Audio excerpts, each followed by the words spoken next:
کبھی عرش پر کبھی فرش پر، کبھی ان کے در کبھی در بدر، ہمیں عاشقی تیرا شکریہ میں کہاں کہاں سے گزر گیا، کبھی راستوں میں تنہا کبھی ہوں ورود صحرا، میں جنوں کا ہم سفر ہوں میرا کوئی گھر نہیں ہے۔ اللہ نے اپنی محبت کی جو تشبیہ دی وہ باپ سے نہیں دی کہ میں اپنے بندوں سے باپ سے زیادہ پیار کرتا ہوں، اللہ نے تشبیہ دی میں اپنے بندوں سے ماں سے بھی زیادہ پیار کرتا ہوں، کہ جو قربانی ماں دیتی۔ اس لیے ایک صحابی ہے، یا رسول اللہ میری خدمت کا حقدار کون ہے؟ کہا تیری ماں۔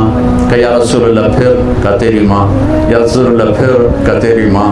یا رسول اللہ پھر؟ کہا تیرا باپ۔ چوتھی دفعہ کہا تیرا باپ۔ یہ وہ ہستی ہے کہ جن کی شفاعت کے بغیر جنت کا دروازہ نہیں کھلے گا، حساب شروع نہیں ہوگا۔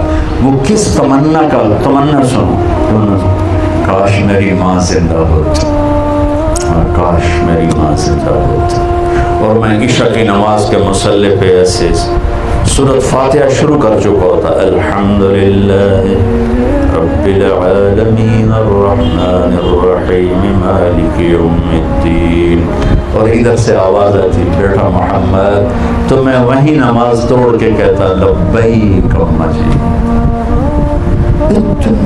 بڑے رسول۔ اور اظہار تمنا کیا ہے؟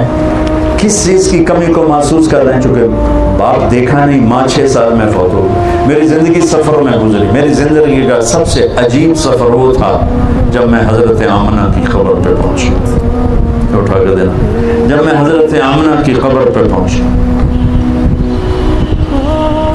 کالے پہاڑ، وہ اثر سورج ڈوب رہا تھا، ڈوبتا سورج بھی غمگین نظر آتا ہے، اور وہاں چاروں طرف دیکھ رہا تھا۔ سن 2000 انسان نام کی شے نہیں تھی، 1400 سال پہلے کیا ہوا ہوگا جب میرے نبی کی ماں نے دم توڑا ہوگا، اور اوپر پہاڑی ہے، اس سے 15-20 فٹ اور اونچی ہوگی۔ جب ان کو پتھروں میں دبا کے نیچے اترے ہیں ایک باندھی ساتھی ام ایمن، تو آپ نے ہاتھ چھڑایا اور دوڑ لگائی، کاش آپ جا کے دیکھو، پہاڑی پہ چڑھ گئے، پیچھے ام ایمن دوڑتی ہوئی آئیں، تو وہ منظر تھا کہ مینا کے پہاڑ، وہ ابوا کے پہاڑ بھی موم ہو رہے تھے، میرے نبی ماں کی قبر کو چمٹے ہوئے ایسے پڑے تھے، ایسے۔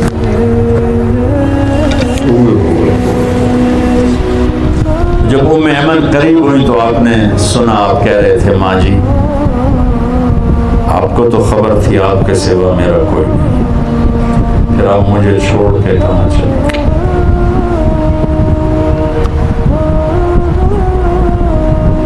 میں ہزاروں دفعہ یہ قصہ سنا چکا ہوں، 18 سال سے سنا رہا ہوں، ہر دفعہ میرا یہ حال ہوتا ہے۔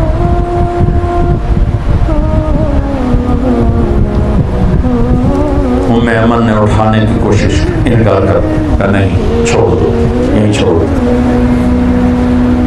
کھینچ کے نیچے لائیں۔ 7ویں دن آنسو ختم ہو جاتے ہیں، رونا بھی چاہو تو نہیں رونا آتا، اور میرے نبی 7ویں دن نہیں 57 سال کے بعد 6 + 57 63 حج پہ جا رہے ہیں۔ جب ابوا پہنچے تو ابوا ایک گاؤں ہے، وہاں سب کے ٹھہرنے کا انتظام تھا، اور یہ حج کا قافلہ 60-70 ہزار کا ہو چکا تھا، اور آپ نے اپنے اونٹنی کو پہاڑوں میں ڈال دیا۔ نئے لوگ حیران کہ ادھر تو شہر کو نہیں جانتے کتنے پہن، قریب کے لوگوں کو پتا تھا کہ ماں کی زیارت کو جا رہے ہیں۔ آپ اونٹنی سے اترے، پہاڑ پہ چڑھے، ماں کی قبر پہ کیسے بیٹھے؟ احرام تھا، گرمی شدید تھی، اپریل کا مہینہ تھا، یوں جیسے بچے بیٹھتے ہیں، گھٹنے اٹھائے، ہاتھ گھٹنوں پہ رکھے اور سر گھٹنوں میں دیا،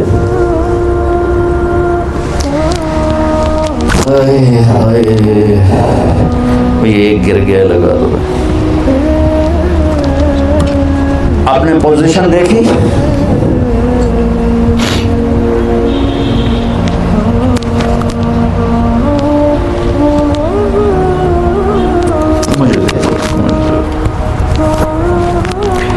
اس کیفیت میں جو میں نے آپ کو فزیکلی کر کے دکھایا، شدید گرمی تھی، شدید، اور آپ مسلسل روتے گئے، اتنا روئے کہ آپ کا احرام بھیگ گیا، داڑھی بھیگ گئی، سینہ بھیگ روئے جا رہے ہیں، روئے جا رہے ہیں۔ اور پھر کب اٹھے پتہ نہیں، لیکن اعلان فرمایا کہ میں آج رات اپنے ماں کے پاس گیا۔ ماں باپ تھوڑی مدت کے ساتھی ہوتے ہیں، چلے جاتے ہیں، انہیں دکھ دے کے بھیجنے والوں سے بڑا بد نصیب کوئی نہیں ہوتا ہے۔ میرے نبی سے پوچھا گیا یا رسول اللہ قیامت کب آئے گی؟ آپ نے فرمایا اللہ کو پتہ ہے۔ کہا کوئی نشانی بتا؟ تو بچیاں غور سے سننا، بچیاں، یا رسول اللہ کوئی نشانی بتا؟ تو آپ نے فرمایا جب بیٹیاں بھی ماؤں کو ذلیل کریں گی تو کیا ہوتا ہے؟ جب بیٹیاں بھی ماؤں کو ذلیل کریں گی تو کیا ہوتا ہے؟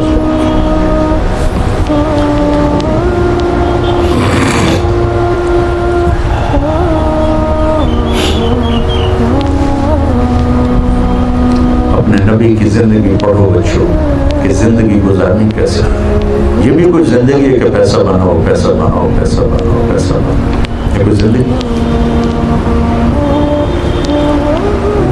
بہن بھائی، ہر رشتے کو میرے نبی نے میرے نبی نے فرمایا جس کو اللہ نے 2 بہنیں دی اور اس نے ان کا حق ادا کیا، تو قیامت تک آپ کی نظر تھی۔ کیا آپ کو پتا تھا بر صغیر کے معاشرے میں بہنوں کو وراثت میں کوئی حق نہیں ملے گا؟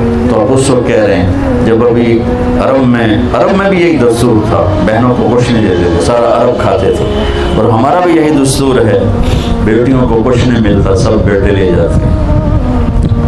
اور والدین جان بوجھ کے اولاد اپنے بچوں کے نام کراتے ہیں، بچیوں کے نام نہیں کراتے۔ جائیداد تقسیم ہو جائے گی، جائیداد تقسیم ہو جائے گی، جائیداد کو خدا بنایا ہوا ہے۔ تو میرے نبی نے فرمایا جس کو اللہ نے 2 بہنیں دی اور اس نے ان کا حق ادا کیا تو وہ جنت میں داخل ہو گیا۔ اولاد کی تربیت، جس کو اللہ نے 3 بیٹیاں دی اور اس نے ان کو ڈولی میں بٹھا دیا تو جنت اس پہ واجب ہو گئی۔ ایک صحابی بولے یا رسول اللہ 2 ہوں، آپ نے کہا 2 ہوں شادی کر دے اس پہ جنت واجب۔ ایک نے کہا 1 بیٹی ہوگا، 1 کو بھی ڈولی میں بٹھا دے گا تو جنت واجب ہو جائے گی۔ تو میرے عزیز ہو، یہ ایک خوبصورت زندگی ہے جو ہمارے نبی ہمیں سکھا کے گئے۔ میں 1.25 گھنٹے میں کتنی بیان کر سکتا ہوں؟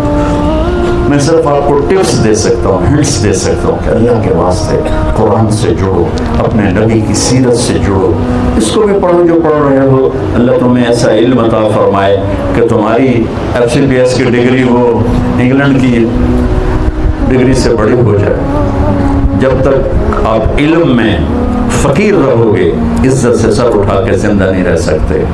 جو قوم اپنا علم بھی نہ خود تلاش کر سکے، اسے عزت سے رہنے کا کوئی حق حاصل نہیں۔ تمہارا بڑا ڈاکٹر وہ ہوتا ہے جو امریکہ سے ڈگری لے کر آئے، اور ہم اس دن آزاد ہوں گے جب ہمارا ڈاکٹر یہاں کا امریکہ سے بڑی ڈگری والا شمار ہوگا۔ کہ علم وراثت نہیں ہے، علم محنت ہے، جو محنت کرے گا اللہ اس کا سینہ کھول دے گا۔ اور ہمارے بچے بچیاں پڑھتے ہیں صرف ڈگری کے لیے اور آگے جاب کے لیے، اور ہمارے ادارے بھی عام طور پہ تعلیمی ادارے نہیں ہیں، کاروباری ادارے ہیں۔ اس لیے نہ ان میں جوش ہے کہ ہم اپنے بچوں کے اندر علم کی شمع روشن کریں، نہ ہماری نسل میں شوق ہے کہ ہم کچھ علم لینے والے بنے، بس ایک ڈگری مل جائے، آگے جاب مل جائے، بس یہاں تک ہماری پرواز ہے، اور یہ بہت پست پرواز ہے۔ بچوں اپنی زندگی کو خوبصورت بناؤ، بہن بھائیوں کے رشتے۔ حجاج کے سامنے 3 مجرم پیش کیے، ساتھ ایک خاتون تھی، تو اس نے کہا ان کو قتل کر دو، تو وہ خاتون کہنے لگی ہم غریب لوگ ہیں، معاف کر دو۔ کہنے لگا تیری سفارش پہ 1 کو معاف کر دیتا۔ تو ایک اس کا بیٹا تھا، ایک اس کا خامن تھا، ایک اس کا بھائی تھا۔ تو وہ کہنے لگی شادی تو پھر بھی ہو جائے گی اور بیٹا بھی مل جائے گا، بھائی نہیں ملے گا، ماں پہ مر گئے۔ وہ کہنے لگی میرا بھائی چھوڑ دے، باقی دونوں مار دے۔ تو اس نے کہا میں تیرے چناؤ کو سلام کرتا ہوں، تیرے اس خوبصورت انتخاب کو سلام کرتا ہوں، یا تینوں لے جاؤ۔ اس نے تینوں کو چھوڑ دیا۔ سکتی ہیں. تو بھائی آج سب سے زیادہ لڑے ہوئے بہن بھائی نفرتیں بہن بھائیوں میں ہیں, دوریاں ہیں, شدتیں ہیں, سختیاں ہیں, پیچھے کوئی بڑے مسائل نہیں, زبان کا بول, اس نے مجھے یہ کہہ دیا, اس نے مجھے یہ کیوں کہہ دیا. بچوں اس کو زندگی سے نکال دو گے تو آپ کی زندگی انتہائی. زندگی کو حسین بنانا چاہتے ہو تو نبی کو پڑھو, نبی کے اخلاق اپناؤ.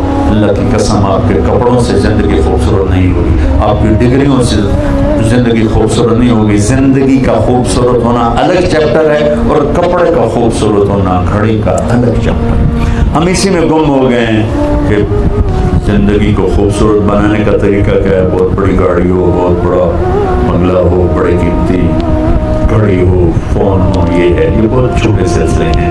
تو میں صرف آپ کو ہنٹس دے کے جا رہا ہوں. عبادات میں نماز کو قابو میں رکھو اور زندگی میں اخلاق کو قابو میں رکھو. اخلاق اچھے ہوں گے تو ہر رشتہ وہ قیمتی بن جائے گا, خوبصورت بن جائے گا. معاف کرنا سیکھو, درگزر کرنا سیکھو, سہ جانا سیکھو, گالی کے جواب میں چپ رہنا سیکھو, کسی کی غیبت نہ کرو, کسی کی برائی نہ کرو. تو نیت کرتے ہو سارے؟ اچھا آپ بہت سے یہاں رہتے ہو تو آپس میں لڑائی بھی ہو جاتی ہوگی, تو کسی کا کسی سے بول چال بند بھی ہوگا. تو میری آخری گزارش یہ ہے کہ اگر کسی سے لڑے ہوئے تو صلح کر لیں.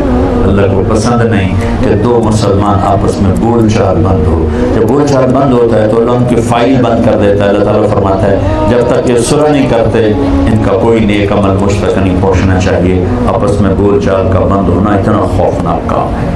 تو اگر آپ اپنی عمل کو بچانا چاہتے ہیں, اپنی نیکیوں کو بچانا چاہتے ہیں تو کسی سے لڑو نہیں.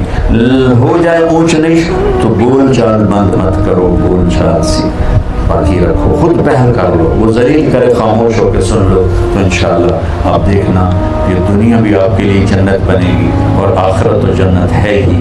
اللہ تعالیٰ مجھے آپ کو عمل کی توفیق. السلام علیکم.